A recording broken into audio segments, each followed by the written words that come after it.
Hi everybody, in this video we're going to learn how to use the background layer. When we create in LYNX, we normally are adding things to our slides in what we call the normal layer. So for example, I could grab a text box, click and start writing things in here. There's my title for this work that I'm doing all about Rome. Now while I'm in the normal layer, I can select each of these images here, as you can see.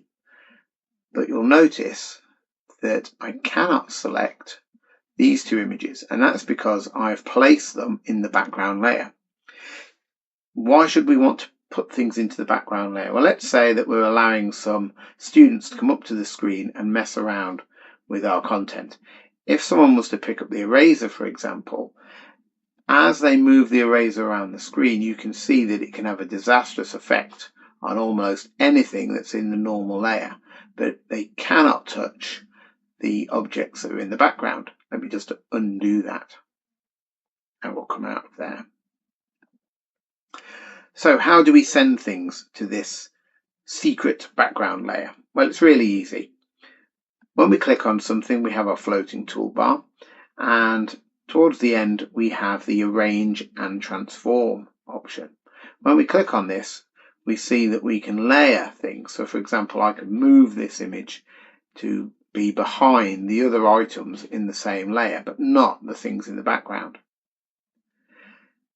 Or I can bring it forward a layer, so now it'll be in front of certain things on the page, and I can just keep clicking on there to make sure that that happens. So there it is in front of the Colosseum picture now, but behind that one. And again, bring it forward again, now it's in front of both pictures, and so on. And we can make sure it's in front of absolutely everything in the normal layer. We can also rotate things and flip them, but to move it into the background layer, that's what this layer option here is for, and you can see there it says move to background. Now that I've done that, you can see that I'm in the background layer because the things in the normal layer are shaded out, and now I can pick up these images. I can interact with anything that's in the background layer. I've got a button so I can exit the background as well. What else do I have while I'm in here? Well, I have the color options for the background with the whole color wheel, so we can have darker colors and so on.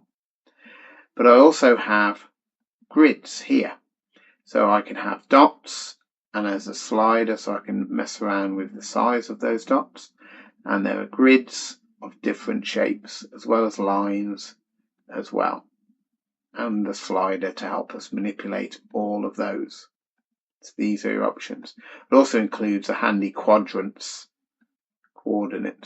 grid as well, that we can really zoom in and out of. We can then decide what we've created for the background. Are we going to apply it to all the existing pages and to new pages, or do we totally want to clear the background? But be warned, because when we clear the background, it takes away everything, not just the color, not just the grid, all the objects as well. So let's just undo that, and then we can exit. Now you'll see I cannot click on anything to do with the background, just those objects that we've left in the normal layer. So now you know how you can send things into the background. But if I just want to get to the background layer to edit it, I have to come to the page menu, and here it says edit background. And now I'm in there, and now I can start my editing process and make all the sorts of changes that we might need to make. Don't forget though, while we're in the background layer, we can bring these tools in as well, so the things in the background layer can be destroyed by the eraser as well. It's only once we come out of the background layer that those items are protected and we can't mess about with them anymore.